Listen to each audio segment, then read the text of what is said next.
Le délestage a ceci de particulier que son impact est quasi instantané, brutal, massif, ne laissant d'autre choix à ses victimes sacrificielles que celui d'une résignation mêlée d'indignation et d'une révolte sourde sur fond de précarité des conditions de vie et de détresse tant physique que psychologique. Roch Nepo, les vieux démons sont-ils de retour à la compagnie énergie électrique du Togo, c'est.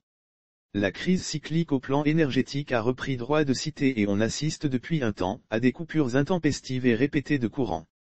Or l'énergie électrique est d'une grande utilité sociale.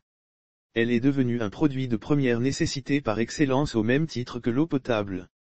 Les conséquences de ces délestages sauvages sur le plan économique et social, dans le contexte de crise sanitaire et de cherté de la vie, sont dramatiques. Les prix de revient des biens et services de consommation courante risquent de flamber. De plus, en cette période de forte canicule, c'est un double enfer que vivent les Togolais. L'AC évoque des problèmes dus à une panne, pour justifier les délestages. Curieusement, les interruptions intempestives de la fourniture du courant interviennent au lendemain de l'éviction subite de l'ancien patron de la société, l'arrêt Santiago en service depuis seulement 18 mois. Remplacé au pied levé par Douglas Essenoua qui fait office de nouveau directeur.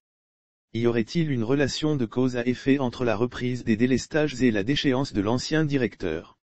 Mauvaise gouvernance. Les Togolais n'en sauront certainement jamais sur les raisons de ce brut dégommage. Pourtant ces dernières années, pour une autonomie du Togo en matière énergétique, les partenaires ont injecté des centaines de milliards dans des projets d'électrification. Hormis la centrale thermique de contour global, un éléphant blanc qui a coûté la bagatelle de 100 milliards FCFA aux contribuables togolais, une multitude de projets ont vu le jour, entre autres Perel et Procy, Perekut, Ciso, Kekeli Efficient Power, Zeya-Eblita et Tinga pour lesquels plus de 600 milliards FCFA ont été mobilisés pour mieux rentabiliser le secteur énergétique dans notre pays. Ces projets dont certains sont en cours, s'inscrivent dans la stratégie d'électrification du Togo pour un accès universel à l'horizon 2030. Ils devraient apporter une électricité fiable à des milliers de Togolais aux fins de réduire les inégalités. Le dernier projet qui vient en complément au précédent, le Fonds Tinga, a été créé le 27 novembre par le gouvernement. Objectif, offrir des subventions remboursables aux populations à faible revenu afin de leur faciliter l'accès aux réseaux électriques.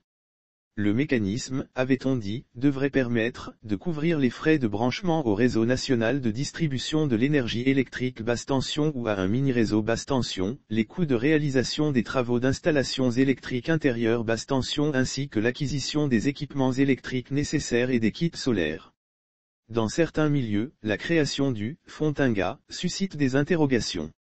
Si certains disent ne pas comprendre la création de ce énième fonds pour l'accès universel à l'électricité alors que plus de 5 projets de plus de 300 milliards sont en souffrance, d'autres se demandent d'où proviennent ces fonds, qui va les financer et quel bilan a-t-on fait des fonds déjà créés.